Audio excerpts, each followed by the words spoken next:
chin kilomat nan ki be ku kanan ki loy ya kokol mi ke Junuba Sudan ke ko to na America kunon ko war ka pande Kenya ne biyan wood win yiga ke akokol to ngene akokol da Gabriel Maketh Kuer ku jola Isaiah Chol Kuch ka chi ka loy ku jola un chi ying ne Kenya ene ke yala akokol ene ka ba ping ku na biyan ro ko be ping no nda chi ko ke te dia ko tok chi yik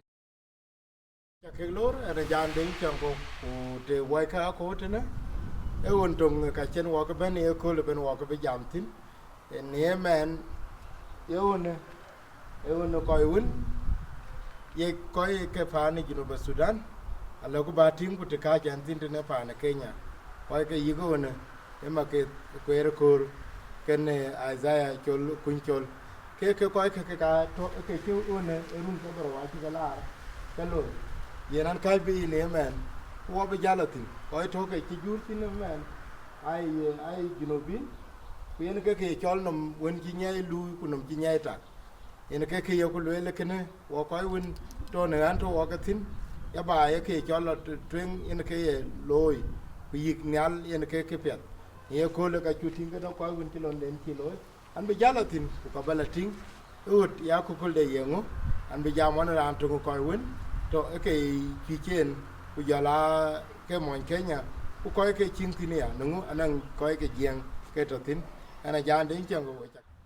ngot ko wa ken go la ye won ke ye na ku kul la ba kan ping tin ran won e ki chen ran chol me denge ku mon ki kuyu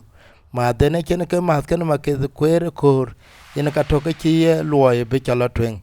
Maketh mane to ke chi ya jwer dai gol ne run ka doro ke chilo ku jala to ben to e to ke ran un chilo dil gwir ki manade yen kan ko beloirot gol chen ye un beloy yen ka chen be dil ya tem benang ke tinde ne gam ne ruon to kan pe ne chilo chen lew kana a cheran de ro a chi be chol ya mane ne Isaiah Chol Chol ke ka to ke nang ye un ya ke tingete ne yen ka chi ke be dil tem ki manade yen bi wo to kene ke bi ke ga tuoj ma ken no go de man e kitem ne londe twen a chene chol jal ben ku loye ben e dil yo ki manada na cho run jor e ka benang ke pie dwen be wenen ne men u ta to kana ut ke tier ku dongwan ku ka to ke jur ke ut ke dia ne bedroom ke diak yen ka kokul lokotin bulatin ne ki cha ting ten ke yen o te kene o ta to ke chi nang floor ke diak gol no on pin on ro on diak te chol cha ting ten ne ke te piu kun ye chale te ken ku go nyod te ne ke ne ka to ke to ne ko yen ke rer na char on ka to ke ne apartment ke te ke ne tier ku dongwan ku hut ke to tin ban ayen hut ke nang bedroom ke diak ken ken ban atoke ben wodil jamon ko ke ben ku toy ke tin ran to ke ten ran bo ne Canada manene nyal kunyi chol nyala to ke ran kun titi ku ko ke arer ur tene ke ne ko wen ke chi jure tene ye ut ka ke dia atiang ku ka ye jure ne tero alip ka tero ka Kenya yere ke jam da won nyal le le rinda ine nga ane chol nyal kuch ye tar ngo to watin nyal iran Canada de so aran Canada lekin to watin chol Shinas Nakuru so Shinas Estate Nakuru ngere to watin kola ye uta cha ting un padaret ku ye rin go ran ut ye joro ke den ke nga ye udon Sudanese ke un ke yin to ba egun Sudanese egun ko ko so na ran chol Maketh Kuer kana ran chol Kuch so ake ka nang wala chol kunchol ala Maketh Kuer ko rai nong run ke de ke yigon wala egun chik do tem to ba na penya chik do go ku jel ke yigol so a le chenang le nang yirun ke ngwandich ana ting gol waje penya ban ku ying de ban e damana ci jor ting leken 2015 nge damana jel nok jatok 2015 2016 ayin manin ci ban tin jortin ando tin pan to pinyi so an jur so majority man no we ko ka we ci ban tin ten wala ko ba tin to tin ko ba na to ku ko ka ira to ban pandia an to ga ran Canada ku pan to akr ni alti pan ran to US pan kur majur ku ka cha so jala wote jala East Africa ko ka nyin ku jala yes so the liap one nang Sudanese aton even Indians ko aton nang Indian tan yalri ku jela kenyen so chu liap. Okay, now jalbenda ki nerana irau be kakamanare be ka yiba ti tinan ko ka libra ne bi ku le na loye ne tigata da ngiriyo ku da ya nan ko ya dar ke dom ko kero bo lewe ke ne ide ko kero ku ko ke tiera ke di de le wani na jak ayo e man pyo jak pyo mat ku loy ko trust anting go ya ko woni rot ke chir kana lebra lew kana ting ku non ko ji ko la Kenya e pa na ngi majermina ga tin ko ta ga dom lekin na jak du ja kwan chu long anting bal lawyers ba ke betin ba ka kor kin le ba pin duo ta chiran le bi pen bai na anting le ba pin duo le ba wa ku le ba gon duo le ba yi chỉ chẳng am muốn Kenya kin le ba yi kana ting so pan kan on loy ke ken lawyers a chi ka bu kor ku ke pin den pin won ting chuk ke pin won chin mashakal chin garai to tinai ku gol ke lon kana so ta ban e loy e lon dit but chi ka belew chi ka belew e na pot ku nang ya ke ja juru de man we won to ya tiro ya lip ke tiro ko pan e chi pade e chi pa ban e 3 bedroom ya juru ke 3 bedroom 25 ko ne ya lip ke tiro ya lip ke tiro pan so che garaj che para ku piwato ku nurato kunang kere da ne dia ne lo la ke kere na wa ka ban bu ben go ma kere chi be ke ali gare e garu na ma le ngare dia ben de wan rendi a jar ben de wan cha ni nda ban ka woni ga lo ke ka pir e roi ga ngare yi roi da me na ne ngien kar no ngen ga yo gu le na ma ga dia na kar ka yina lekin ne ne kere ngade ga to ke pir go to ke business so kachi a banded one den ga kor ayen ngare de ben ga yen rendi bel so mo Kenya ga mu ken wala yen ye weto America ye ben mu chok taban ye ga gamata ne ku jal ga yo so ay ga deposit bank ku jel wede ga yo bara nang ranto nang property agency when pan jal ting so nang mish ga ko ga yer man ko bi la pinga le if two people can do this ko wabla a big project then what will be the young level quite to Australia quite to US if these two people can invest beyond the kirgani wo chika ka ya chen ka lebe no on kirgani on lano Australia ko yigo na this is $3 million in Australia even pa na de lebe to ya ka lebe la ko you know ke chol brand be nyelui na to ngadengli ga chol investment kana tinga ke pedaret taban nang ko lebi na ngri lebi ya lipte di wala lipte ngwana lebi to bank dui kana tin ke chin ko loy ke lekin na bar ti chitene kan tin ku tak nom ku loy ke chir kana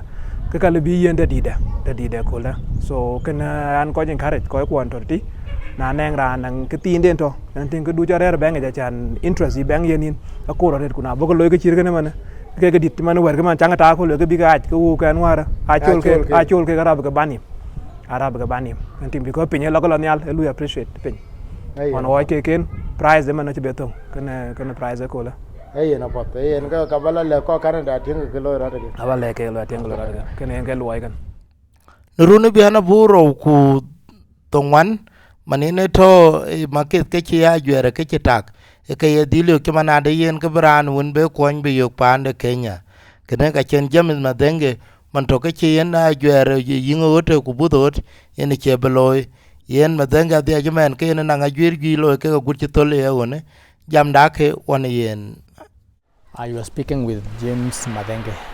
James Madenge, when did this project started and how many years it took to build a house like this? It took something to do with 7 years. 7 years? 7 years. Since the land was bought? Yeah, since the land was bought. So you have been through it all along? I started from the foundation up to finishing. So you are the one who built it? Yeah, I'm the one who built it. Now, if a big property like this, how much did it cost all of for those 7 years to build it? At that time, the materials was not so high like this time. But it took about 25 million. 25 million? Yeah, at that time. At that time? So that is the amount that was used? That's the amount that was used. And how did you guys struggle? You and Maketh and Isaiah, what was the struggle How did you manage it? Was the money available, or you have some No, challenges? okay, let's say the money was not all that available. That's why we took too long. So the money he was getting, if we get a little money like 300,000, he was just sending to me. Yeah. After he said to me, I do the work. What I have been doing, I was giving him the estimate. For example, if it is foundation, from foundation to slab, it is this amount. So he find the amount, then he said to me. That's what we have been working. How did you build the trust? Kuer and Mudinka. How did you build the trust? How did you come to know one another? Yeah, in fact, the introduction we have, Mr. Gabriel was introduced to me by a guy so-called editor. Because at that time, Gabriel was having a house in section 58, and he started asking that guy who built this house. He also, there's a guy who is called James, so can I show you him? He said yeah. So that's how he introduced me to him. So the estate I was the one who built it. So he saw the estate, and so it was good. So how long have you been building? You look younger than how long have you been building all these houses? In fact, I started building. I started this work back in 1988. So I have a long experience. 1988. After I have done my form 4, I done my form 4 in 1984. So I stayed for 4 years only. I started the work. So did you went directly to the university or no? No, I didn't went to university. I just finished the form 4. I went how did you learn the engineering? I went to the college, to a polytechnic. Okay. So after the polytechnic, I started the job. Okay. Yeah. So now how many rooms are in this house? Now there are 9 units. Each unit contains 3 bedrooms, a sitting room, a kitchen, a balcony. So that is 1 unit. It contained 3 bedrooms. Okay. It's a big one. And it's rented with 20,000 shillings. Yeah, it is 10,000 per month. 20,000 per month. Per month. Oh. But by next in the coming two months, the land will get high. So it will go to how much? To 22. 22. Yeah. That's still. They are even being informed. Yeah. Yeah. At this still it is cheap. The 3-bedroom house is this time is ranging 25 to 30,000 a month. I think the guy is helping. Oh, he's helping his people. He's helping these people. That's what the I community. Can see because I'm renting a 3-bedroom, but it's the same amount. Yeah, he's renting. It's 25,000. Yeah. And it's a whole house. Okay. Yeah. In fact, he is helping his community because the community are the highest population here. So this is actually the South Sudanese are living. Yeah. In fact, Kenyans are. I think they are just 2. Wow. 2 Kenyans. The others are Sudanese. Okay. Then okay. Aguna na Maketh chut cha yi ke un topa na Kenya ke yena to kanang nom lao da da ke chien ko ke ben nga ke pi de begol ran tung do ko un to ni men ke kerte ka de ut ka yen ye ut char e mon Kenya ku ka ye dilu ki mana de yen et che yen luo ya da ko mu en mit ke ku ken ye dilu ke itia de ke to kan yen bi anda ya ka Maketh to ke che lo na jwer woni na dilu begut ke ot ni pin ago ko ken ago ke chieng jam chan be jam ran tung ko ye otit yen ke jina ni Josephat Josephat when your caretaker are you building mimi ndio caretaker wa building when did you started it mimi nilianza weka kwa mdomo nilianza nimekaa hapa mwaka ya pili Sasa hii imeletea kazi kwako? Imeletea kazi kwangu. Okay, na unaishi wapi? Naishi hapa kwa hii building ya. Na bibi yako wapi? Bibi yako tu hapa. Okay. Umepata nyumba hapa alafu unakaa? Nimepata nyumba hapa. Na hawa watu wenye wanakaa hapa unakaa vizuri nao? Nakaa vizuri nao. Sasa ukiambia watu wako nje watu wanataka biashara ya kujenga hizi manyumba, hii ni kazi mzuri? Hii ni kazi mzuri. Okay, so umejua sasa unakaa na wasudu wako hapa vizuri? Unakaa nao vizuri. Okay. Okay, asante sana. Asante. ni yemen ke bulo nyal bulo tingi je chet ade ke toyede an chat kan lan yal ni men go han won to ko ke tin go ke ting an ki blo no hut ke to nyal e won to pin ka ban la duk tin ku ka cha go ting ni men yin ke ne yik ku jola chwe ke ne chwi ne an won ke yi tel ke ku jola to tiles tin ten ke ne en ke won ro man ne second floor kon la the third floor man ne tok de en ke la din yal ke ne ten ke ne cha tile ting en ye chuk pin ya yen ke tal to ke kan pin eti yen ke wo te ken ka fe te ka cha gwa ni ye nga ke to eten na cha lo dug ni men ke yen wo chi jala ben lo du ko chi ka ga ku ko win ke to pin yen ke ma zengera na yi go te ken ben chen wo ben ken ke sitting room nyal kun chol ke cha wo ke wonde ken ke chen wo ke sitting room tingech kuna bianda ya ke yen wo be wablan bianda malba ke yen ka de ke sitting room ken netena wabla na malba ke ran to ko luiten en ke malba ke kana ke to tena chatting to nya to tina ga chubi nyo taret wa ke ran to en ke un to ke ken ku unda ka ke ken wala bentin en ke unda ken ku yen pakana ken ne bian hot ka ke yen hot ato ke chi tiang ka dia ku ken ken men en ke to wa ba la hot ko bang ti kwan ba kan duk bi ba de ke la nyu we ke chet ke yongo lo rat bian bi we chale yen we chu ke lor chi man ne chane le we ken ke hot ken tam ko won ke an chi lo tin yen ke ne cha ting e bian tin ku e bian bi ken kwata he ka ku ti hata woni ne to ne yen ne tiene yelwel tin madenge ne yelwel ke yike erunwar ke kilo mene ke 25 million ke jot 25 million ku ware ke wo ba etene tien wo ke Australia in jam ke chire 500,000 in ke yike yen banatu wo ka wo ko to kuma na wo ke ti ku dongwan wo ke ti ku dongwan na ko win akunim na ngote. This is actually in get akuni mun to kana wo ki chen get da ke lu ran wo ke le ba get out in so ye ju lo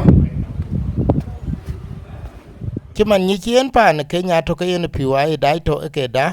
ke yen ut ko man an en kreten man ne chol bal ke dia yer ga to man to ke chen tengi ko ke pi wa ke ya ta tin ya eten gene en ke aken und panda ke ne ye tene in ga ut ko ken die ran bebelu ya bebelu be diar ter mangat ka le bi ban etene in ka kokol de ut ken ku yen ke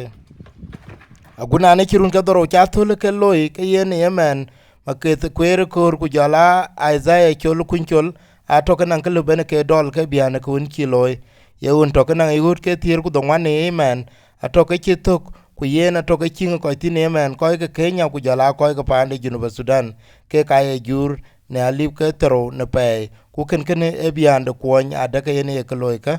na jan de chanko pinku na ko lu ben ben ne bian de ro na ko ko de yen loy ko ke akut de ko ke ti dia ku to ke ko lost boy ku to Maketh ke tin na jan de chango te ke wetit wo belong ne kam ku bu bela du ken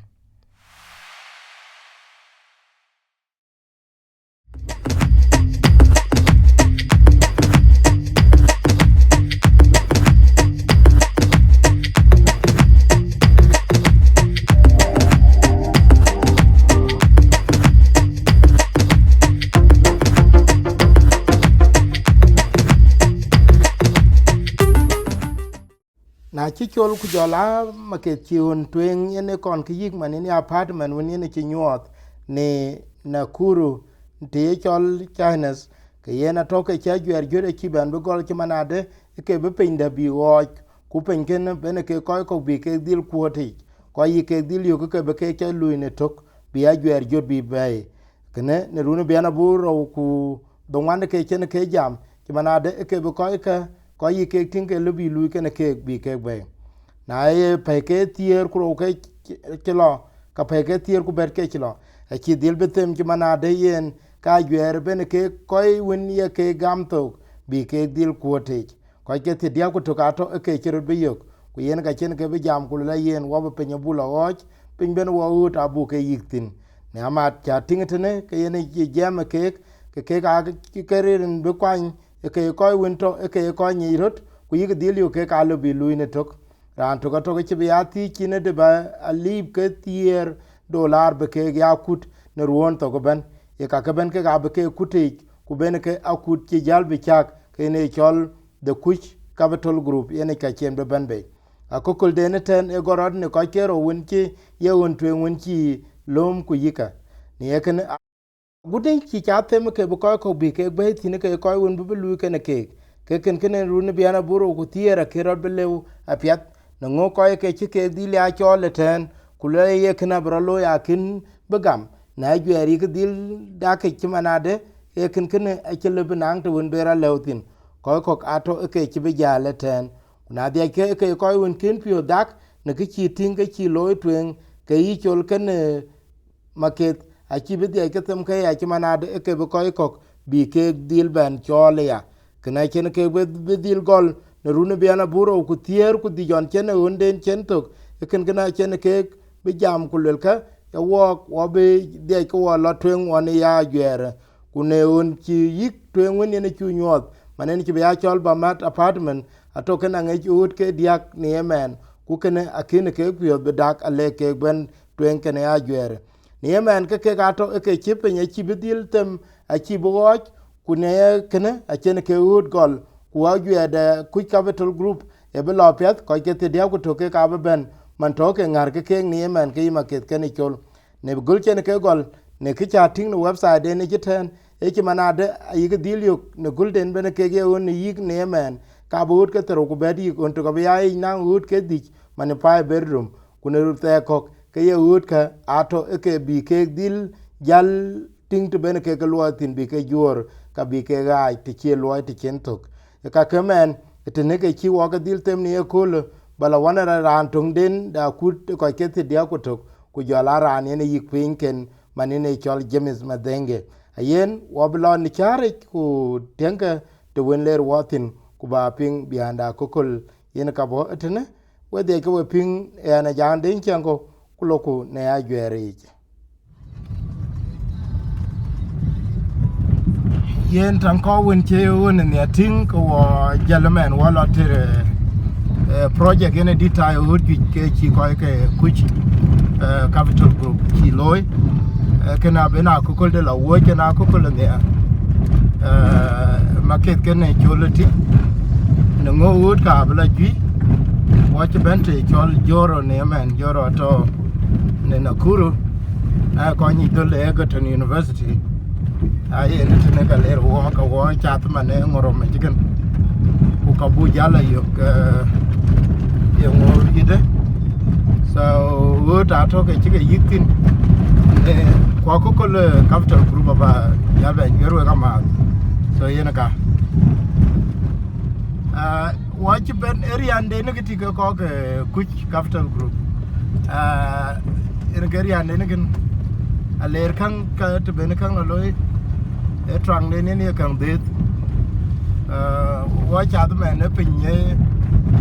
bi bo watch ne joro urian ne ke na koi wa ko na logo ama one The logo is still on. weka okay yen ke trang de ne gen wata ku jo o me jo okay so en ke rian de ne gen area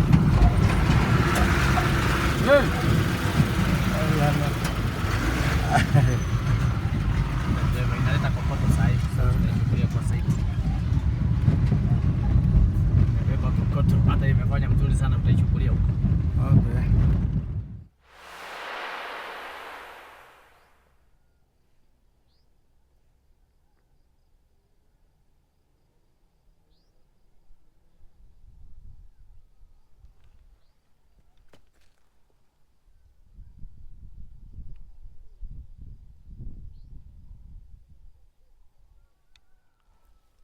we chuke lor ena jandin chanko kunie men ko wach bentere ko ke Kuch Capital Group maneni ye kine chan jam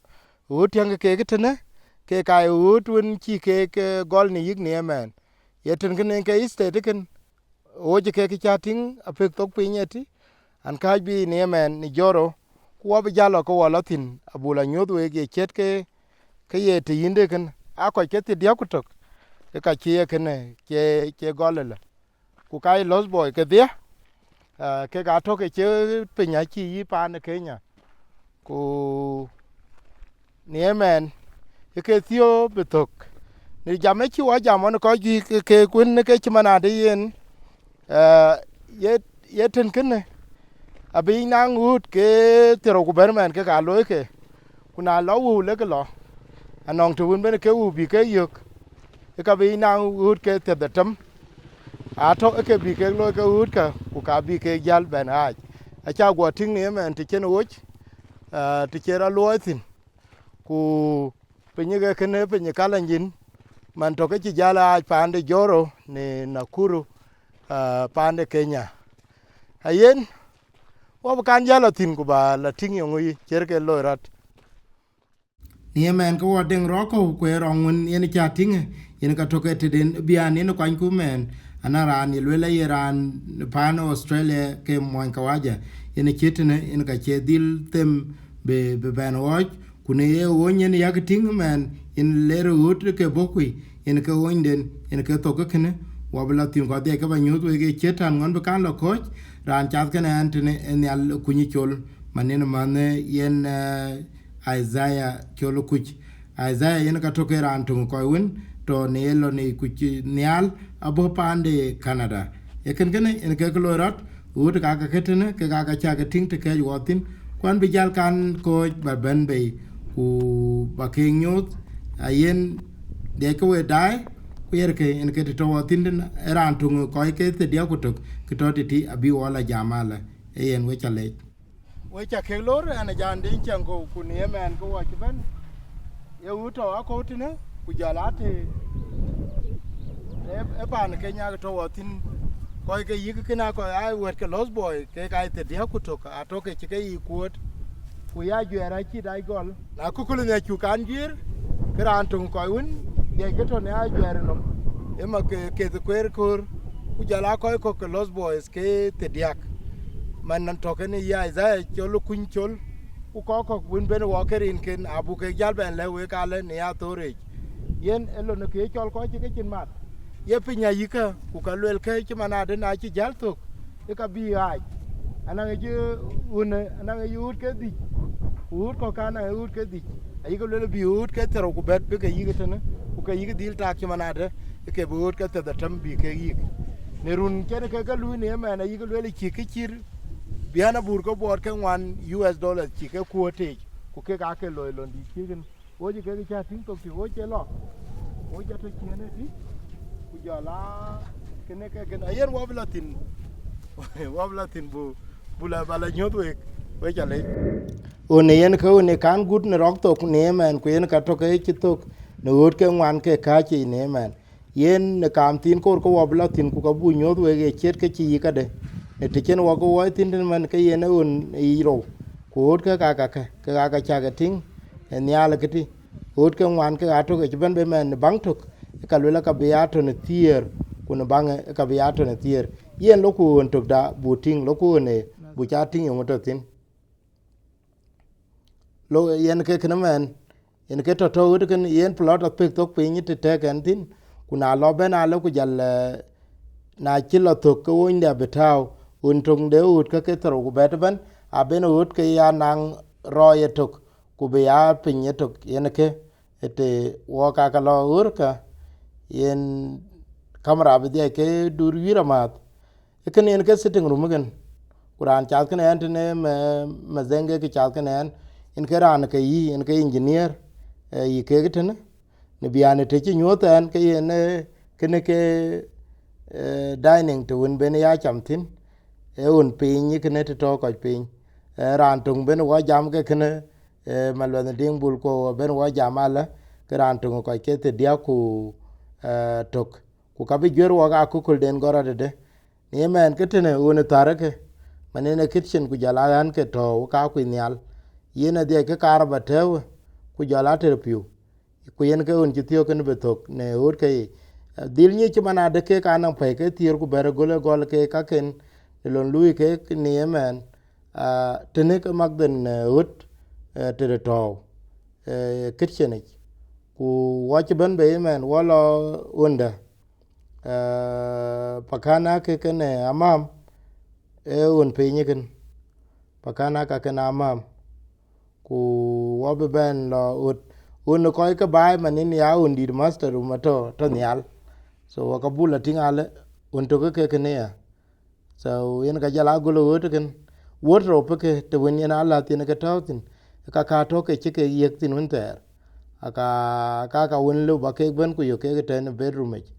a to ke ke tau ke te wel de madeng manine to ke ni yiken en ke na cha ting te no ka la ka tin to non ko won to ni wan pand west ke na adil understand apet yen ke te yen ke luatin wa de ke wala unde ke no ko ab dil yen yal ne kam ke me ke ut ka kore ku adia ke nan to won yen ke yen wardrobe a kore biana won to nyalti won to nyala le yen ke won de un bai ku ut ke chimte yen ye yetin ter wala nyal estazaken ku a wache anang balkoni tin ti yen rirbi ato ko ya atene ka ler wa tin men madenga nyote penyetene jam Kiswahili de cha polba lo ke pyanga kuten kene en ke te tin ko won ke bai le bene ke berer bi ka ko won to ke ediar te ter ke ku kor ke bi ben bi ato ke tonga te nyale ya yen wobla nyal ku bu jala ting en ke te woni ku dil ting ya bu la ting o to nyal so loku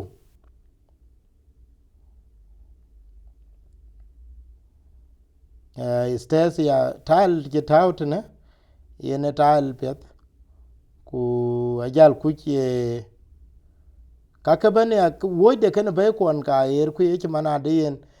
kaka ato ke block akare rejot bidai pilko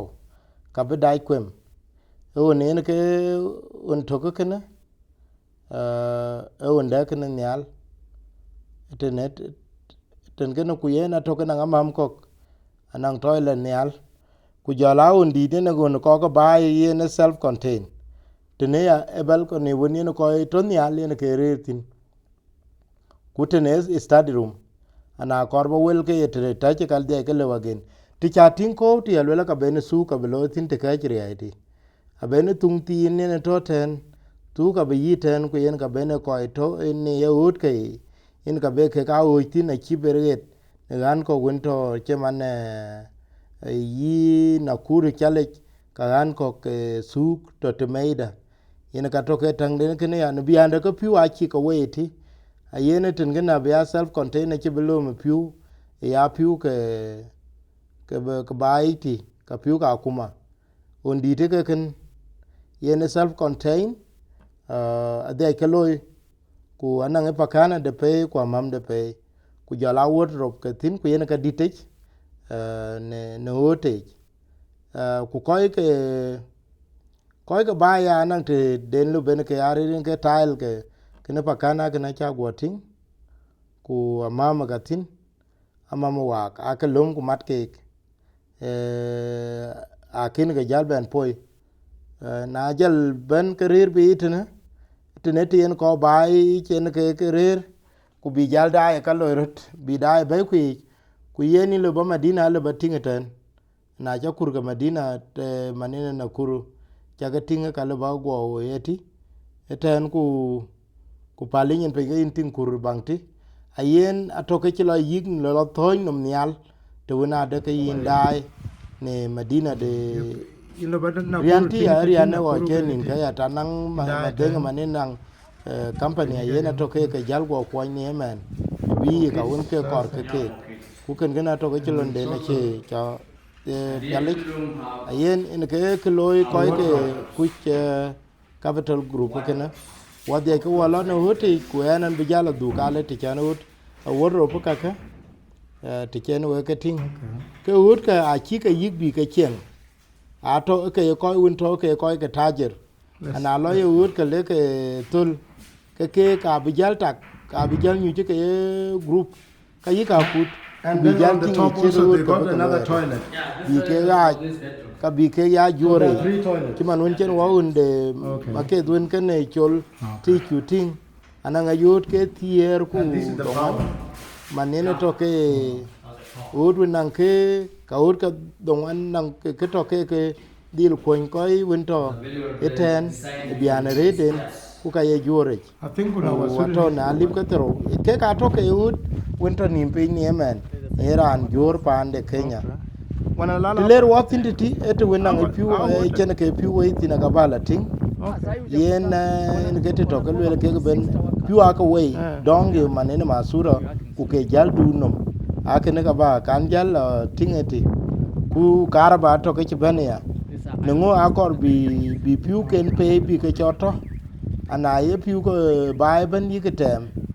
ke ka lo bi piu ken ka lo ke ben ke yeten bi jal go lom ku yi ke loy yam mazenge ke ya go tin ang piu ke a piu ka je wait ne masura ke ne dongi ke so this is what will connect everything na wuta waya aje Tunaletea other clouds. okay We'll bring the other cloud up to here. okay so Because the Kenya power, the power is over there. itene ka beno piu jal jore tene piu abaga jor bega lar urbi ota ba ke nyogo ba ke ting ene ke ngete beno piu jal jore gen ku beno ke ai ni ala ka ba ku nel kun chol In this area there is 4 flats yeah over here. But in that area the shopping mall. so the whole area will have how many this is the It will 20th have houses like this one will be 28 units. okay Yeah, 28 units. Focus ID. okay Lakini hapa uh, there is 4 flats here here. okay A shopping mall over there. okay In fact, there is even a swimming pool. There will be a swimming pool. you are down there. putting a swimming pool Yeah, we are putting a swimming pool down there. okay okay now bado wajatoa jina ya estate It is Kush investment. so hii ndio itakuwa I jina think that the name they will give to the okay to the estate, or else they find another new name. okay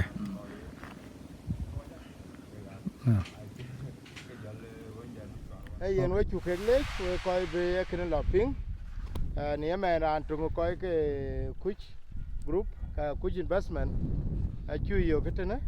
ko ka bu ke jal ben la yo ke chan ban jam internet ku ran tu ga ba ku kul den kan jal gwir ye ye ne nga ku le le nda yi ne nga أنا كمان لو ندي بول أنا جنوبي cuman nyi wewen nengeran ye chan tabana ku jela RR US actually so ku yen ga ina jak jande apia dear work da akokul Kuch ku jala ye na bi we ke tena ba pinchir ke na ba bi okay yeah akokolo kujo group ye chok da gol ku che chol Kuch ana we chiran chol Gabriel Maketh ku jela Isaiah chol Kuch achi da gol chok so a ko chi da chal Kenya yitene ku ka ju cha chi ke da ngen ke ka nang pin del Nairobi titi so kene ke gol ke chok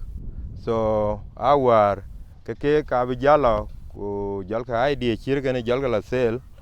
gudu ben ke Kuch group so we have about group of 31 members so ku yen ka lui men ke ga ko chitin gana chi asaso ku wo dia yo la twen gud chala yen yen karaj bu yen karaj ban wa yunu fin sometime ku ngen che kenong special group or ko ruai group business we open to everybody so work wa yunu fin ban from Jonglei State all the way to state ke Southern Sudan ban members quarters in ban ten so ka ke diaka bar wadi ay wala twen we kutu wo ke de chan ba ye kene loy wo cha ka kurman we aba pe nyo kulaga ba wo ke ngwana ke ka man tin ko la tero ku berbe na ben nyal ko ka lo ke yike ku ya yeni na jak taban walk wo yuga kur taban nyeke lawin in western countries yin la yin lui deal when ka so walk anyway open ko e level well openly so why one member about 10 grand which is 10,000 a year so ke ga wo lui walk ke ku ke ga wo non ka ko to ke che ka to ten gane lo e ke because pepe the ten gane pan when chinom la twen ma di en pan Kenya so warage kwa yiga kori ra na che penywen yiben ku loy ku le okay an bitam no meten gane because che pan da chiman yi we ni nen so warage ka yu ka kor cho ya and the cost and also ka ju ko cha ngin chiman ne piu ka che ka we ti ku je la won ji chwar ben e won da kana to kana ke ka yu ka loy so wood ka akayi la ku lekin wadi ya wa luisin taban that 10 grand che enough but it will take other time 2 years ago ke golwa yen so arun kero ka chen we ke di golo arun kero ka che wa ke ne loy 18 man le Maketh ko ayag le man group cha ti to ko te dia ko to eran ben wu ke jalen bes ka jal to ko we ku jala ran be nan ko wen ran be ro ju ka ba ga wood anyway it will be a decision of the group na le group le ka ga ke le ka bu ka rena o ka yu ka ren so un to man an chilo uti un to ke 5 bedroom yes okay now we man we bo wa when idea ba ro ping wa de ku los boy a dai lo ku ko ji ja chero dai ping yo ko jo ping ro ke jo wa ping ro de ke chu oi taban pir pin nom yen ko lo ke dai to ko wo ga cha da ben Kenya la Uganda ku je la pa ne US ku je la western countries ben kene wo chi dai that che bala te lo every time ban nam nang job yen ye ya la twen taban nan ke yi lo business is important ku yen ke ko cha la nyal so kene yen ke le wo ben one idea kene and I think there is a few individual ke galenum and ko akaja chike ga inspire la bi kana chir kana bi tabi lo nga diero ni jama pa na Kenya le ben ai ke duo che le be chola pin now pa ndo ne ke aloy man ko chiran kwal ke ka loy ku ka chiran nan ke chirio ka la nya la pet ye Kenya pe ke cha ben o ya wer Kenya de nan to ka kuma yes ina ja ka Kenya kana kin ba Kenya on runwa ta wo ka kuma ya Kenya e ko le ku Kenya ko le chien para kene US ku Australia ku Canada so pet yong lu ba le ko to ir men ut ka la ka a cha le ke ko to ir nan ko ko man mu ko 300,000 ke communities ka yi ka kunim ne bank ni na jal ke na wo ka man ke le la che lu te na lo 400,000 ni cha collected kuna nan jal ke mu manatu na bi ka lo ke di do alo ke di la wo ku kaman na chirio pio ku chi ko lu iran chire kene or grum chire kene ka yugo le work ngan ga ka che ke gol che wenter kwa kala twen ku ke ga na warage ken yen kaman wendu kurer rare idol yan bange jiten ku ning daman le wajam ku le ku yen work da ku kidu na binan ka tin le be ya le in state bentom rare ten ke kene ka ya le ke da le bai konya ache because na chapi ogwario kala ke yin chora konye del gane ku kony rande ya kuna lewo tijma na yo ke la lo Kenya ku chi yi bor okay ran chol malwet jam tene che ra ku ba ko lo bor ra ku ba be chuon ku che be duon nyal ku lekin wa che kor ke be chuon ba ban gana chin ka chuon ga tin aka yelo la wo we kan ku tena chi ke don ding mi aka bu ai ku loku ai wala junub wachi junuba chure je panda kulekin wo kor binang te tin wen yene lori chire ke ti yen te gi chanam ke chiran mo chen yeah Okay, what yen. Non ke ba nyot ko bin be yelo na tene ur ko la ke loy ke lo ko da ba ke nyot wa. Okay. Yen wo chat men we ko wo chi wo wan man ur ka un ne cha nyot we che un yen chi tok. Ur ka wan ka je. Ku te yen ke ji ya tin dia lo ka be nang suk. Be ne suk yi tin ten. Ku ka be nang abi nang shopping center ten because kin estate a chuko win ke to chibi ba na it Nakuru piu ke na ke ake loy tin ya ku ut ke ya to ke chike ke ya ana iran un kor ba brir te kok ke yen ten ke ne ke ba chara bi nang apartment na bi nang plat ke tro ku bet piu ken tin manya kara ba be ya netin yer ka ti yen ke chitauti ut ka un ti mane tultok un yen ye un ti tultok ut ka yup ke pin ko ka ut ko ka lo ke weche un token logo so foundation de ke weche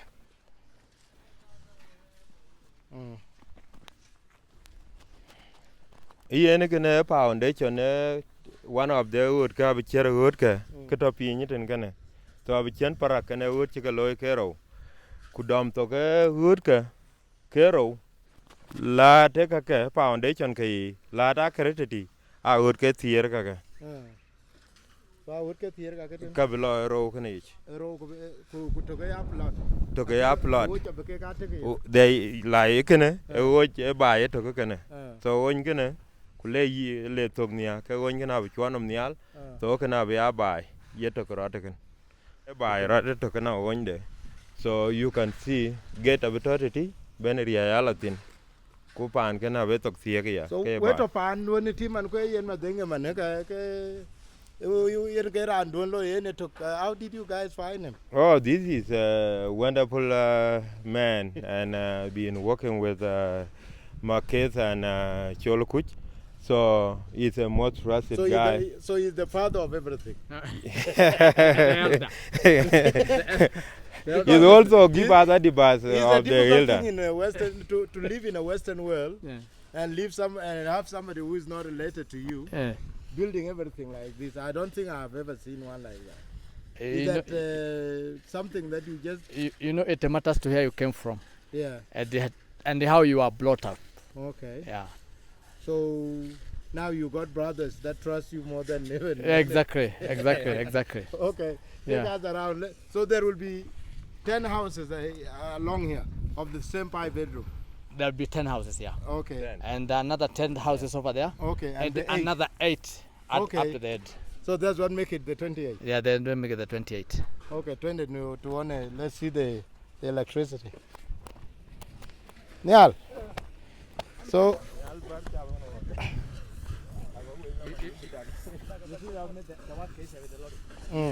what I was telling, you know, when you guys get down without. Habari ya kazi? Unafanya hapa how many hours a day? 8 hours. Okay. Mzee. Natia. Habari? Wewe ni ya Nyamira? Yeah, he's the same caretaker. Okay. So wewe ni ya Kisii Nyamira ama? Kisii. Okay, Kisii town. Okay, habari yako? Habari ya kazi? Ulianza lini? Okay, so hawa ndio wanalala hapa. Huyu ndiye caretaker. Ndio caretaker. Okay. So Now we are putting the lighting.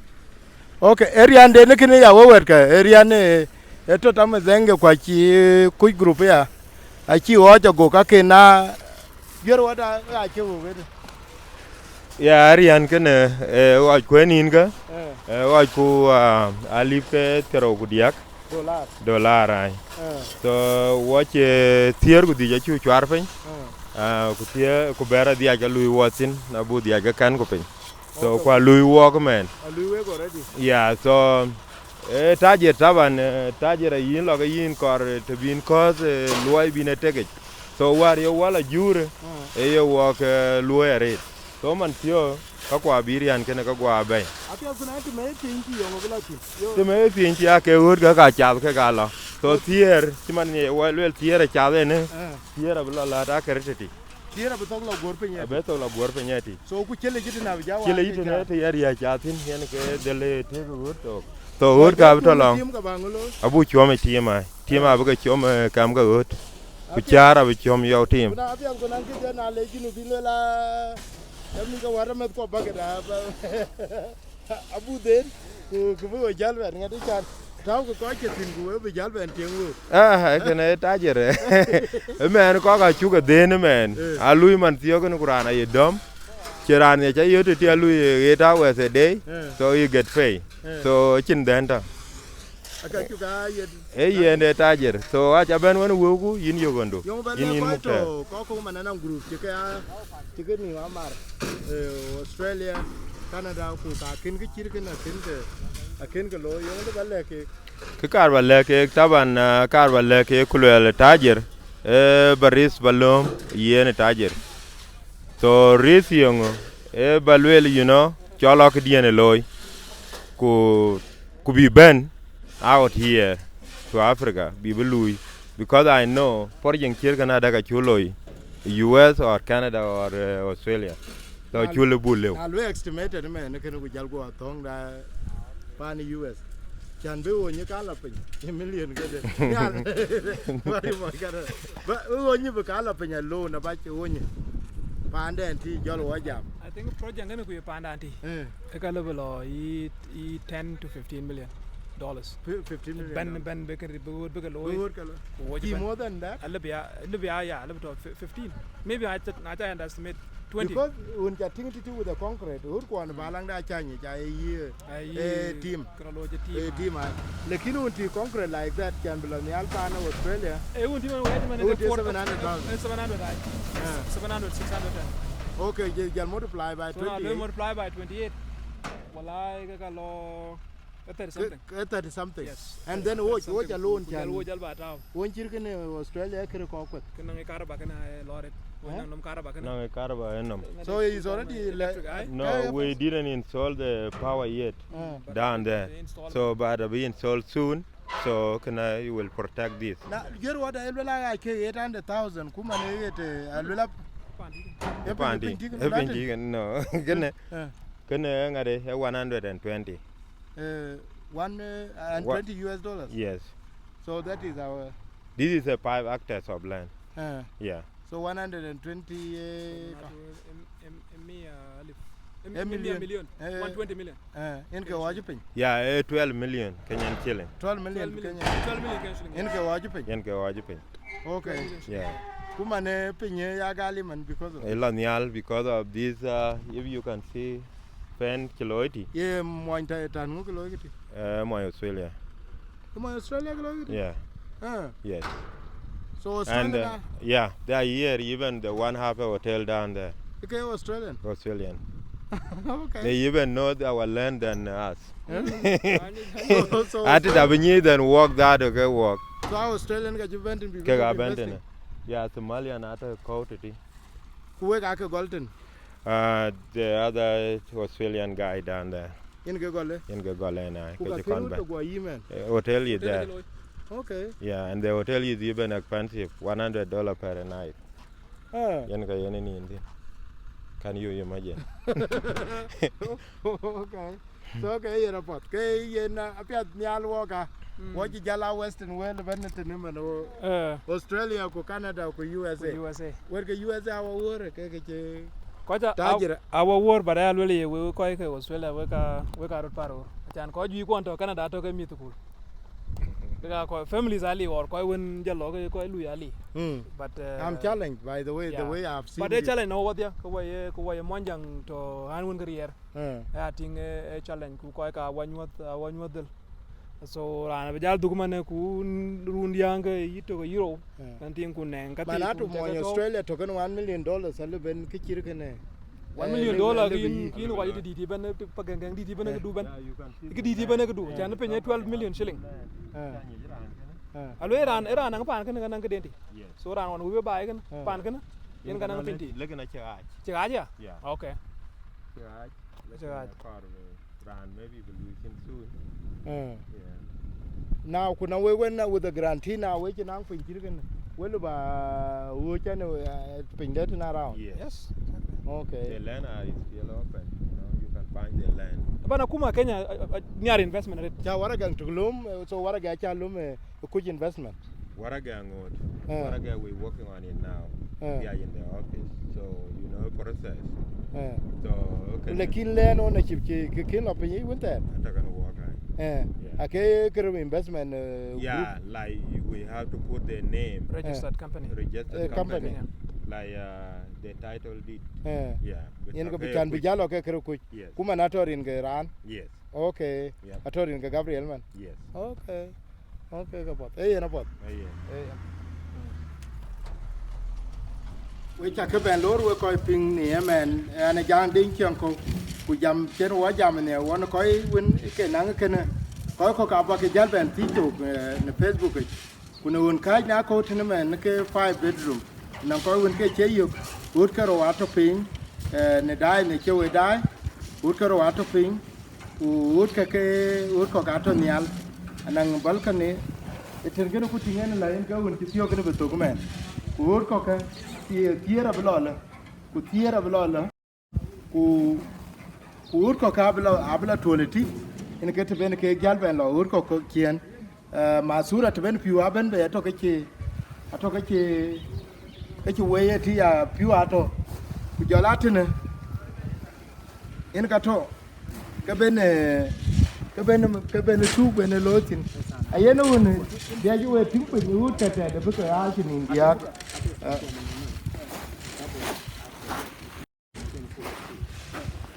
block cái lối út có cả này chả cái nhốt út cái mà na khai của nó út cái tàu cuber na goya thong nè men út cái tàu cuber của lo cái ting cái coi trái thì đéo của trục